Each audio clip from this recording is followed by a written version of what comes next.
Good afternoon, Chairman Newbear and members of the committee. My name is Ed Fogg, and I'm grateful to be here. I would have never in my wildest dreams believed that my company's ultimate failure would come directly from the governmental policy of the FDIC and the partners they've selected, only because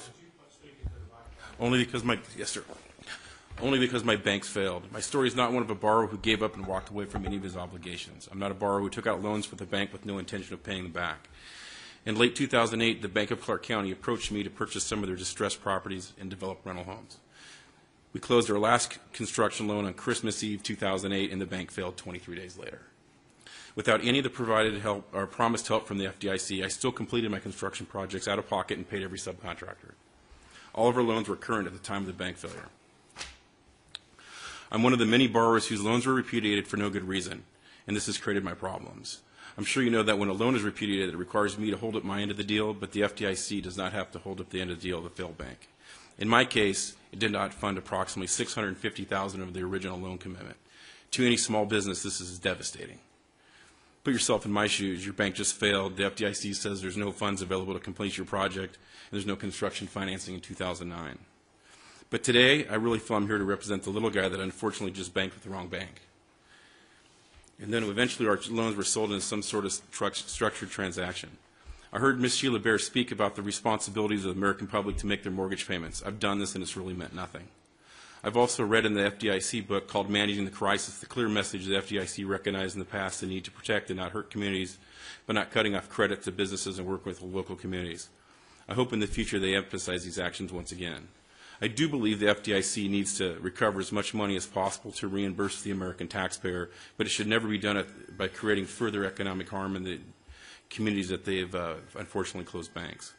Structured relationships with the FDIC need to be much more careful when selecting their long-term partners. Their goals should not be, the partner's goal should not to become the prize of Wall Street, but the solution for Main Street. The FDIC's partnership with Rialto Lennar is tricky from the beginning.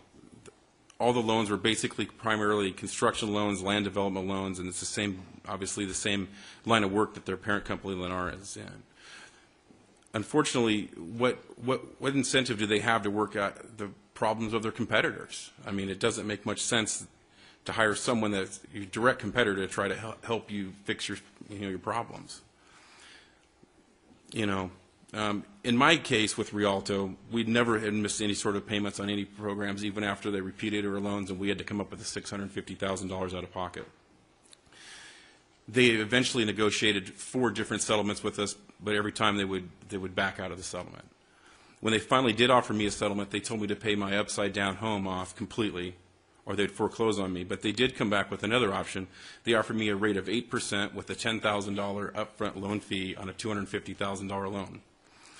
It took me a year and a half to negotiate this loan extension, and the only extension they would give me was for an additional year and a half.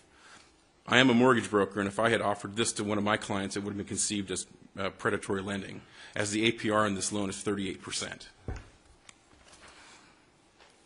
Also, with attractive financing the FDIC has offered their partners, it should be able to be passed along to the so-called experts of the community.